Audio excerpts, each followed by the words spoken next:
Okay. Welcome here to the first ever Hawks Nest podcast here on Regan Sports Network. We got the man, the myth, the legend, Todd AdamczyK here, AD for Hebron Athletics. How you doing? How are you going? Oh, living the dream. How are you? I'm doing pretty good. Especially since, look at this porch. Kind of getting spoiled already moving this move to Hebron. You know what I'm saying? I hear you. So when did you start here at Hebron? As a teacher or in the office as the AD? As the teacher and then transform into the AD? 07, 08 was my first year here as a teacher. And this will be my second full year. It was middle of, not last year, but the year before that I stepped into the office. Absolutely. So what was that transition like from being a coach and a teacher all those years, now being the AD? I've already had the relationships with coaches and the kids, so that helped a lot. Having the relationships with the community already helped because I've been here for those many years to begin with. So that helped a lot.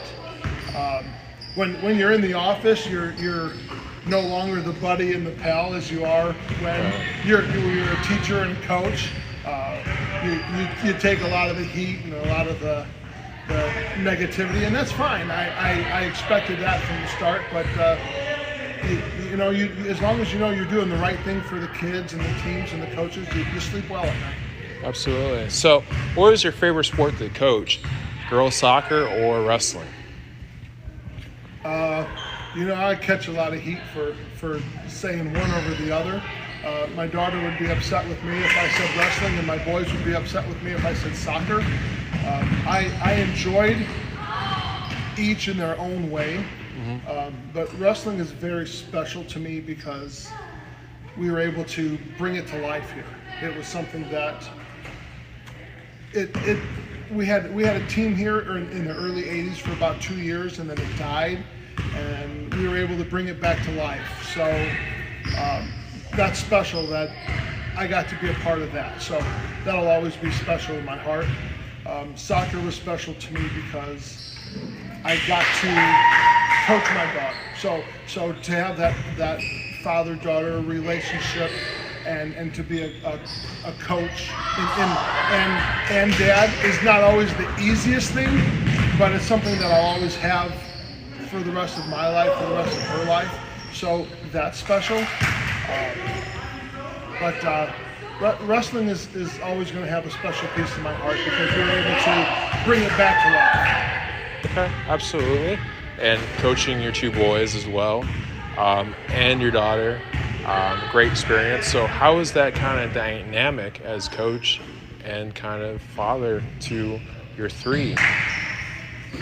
We tried our best to keep it separated. So when we were home, I was dad and they were the kids, and when we were here, I was coach and they were athletes and students most of the time. It took a long time to create that dynamic, but there were times it was difficult. There were times that those lines did cross and it made it tough, but it helped us to grow as a family and as individuals. Would I change a thing? Never. I'd never change a thing in that.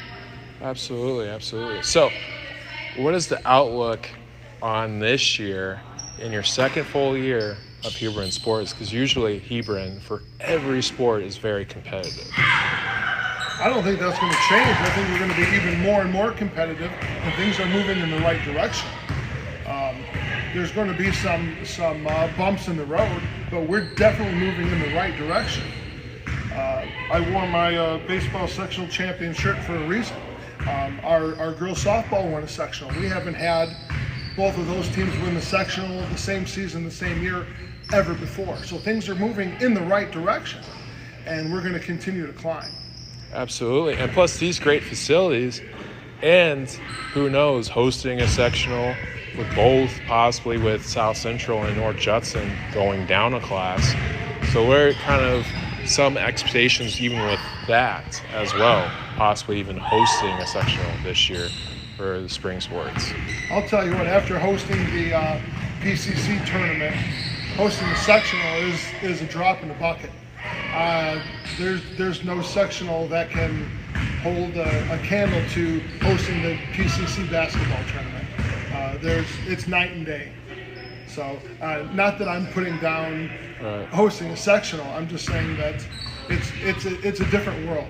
So I know you've been around to see a couple of the PCC basketball tournaments, and after putting on that show, hosting that party, there's no sectional that can hold a candle to that. No, because it's one of the oldest conferences. It's one of the most spectacle things, especially for basketball, for the PCC as well. In other sports, it's getting there, but basketball is king here in the PCC. Gosh, and the whole doggone state. So it's just it's an Indiana thing. So absolutely. So, what are one things that you're most pumped about in the fall season? Kind of getting motion quickly here, because the season's right around the corner, no puns intended, since you're on Regan's Corner. Absolutely. So some of the things I'm excited about is our cross-country team is always exciting to watch, always full of strong individuals. So cross-country is always going to shine. I'm excited to see what they're going to do. Our soccer teams are continuing to grow. We had some good teams in the past. We have some tradition. We're not going to be what we were years ago, but we're continuing to grow. Again, we're going through a learning, a growing process, and they're going to compete. They'll do well. Our girls volleyball team has big numbers, so we're expecting some good things out of them, and we'll see what happens there. So we're excited. We're excited to get going. Absolutely, especially since that huge class, senior class. So what's kind of the mission with that? Since they have this huge senior class, they've had kind of seasons where they've been struggling a little bit with the number, like with the records and stuff like that, and developing. What stages do you think the seniors class is going to have this year with the open PCC as it is, with South Central graduating a bunch of seniors, with Couts graduating a bunch of seniors? So what do you think the ceiling is for your volleyball team? The sky's the limit. I don't want to put them on the spot or make them feel that there's expectations other than going out and having fun and seeing what happens from there. You have to put in the work before there's success. So the only place you're going to find success before work is in the dictionary. So they're going to have to come out and put in the work and see where that goes. They're certainly going to have the support of the school and the community, and certainly all the administration's behind them. So we look for them to do good things, and we have their back, and we're going to certainly be in the bleachers and cheering them on. But yeah, the sky is the limit. But you never know. It's the ball's in their court. No pun intended. No puns intended. So kind of going into that winter season as well, what are some things for the basketball season with Landon Hale and all those great players on the boys' side? What are some things you're kind of seeing through that senior class as well, kind of go into it? And then, yeah. Again, same thing. You have to put in the work. So let's see what kind of preseason they have. I'll publicly challenge them right now. Make sure you're getting in, putting in the work, doing the things you need to do, because like I said earlier, the only place that success comes before work is in the dictionary. So get in the gym, do your work, do the things you need to do, and great things can happen. Just because people are telling you that you have some good things that can happen doesn't mean it's going to happen. Or just because you look at it on paper and, hey, we're supposed to be a real good team on paper, doesn't mean it's going to happen. I mean, there's a gym, come get it, come do it, go to work. Absolutely.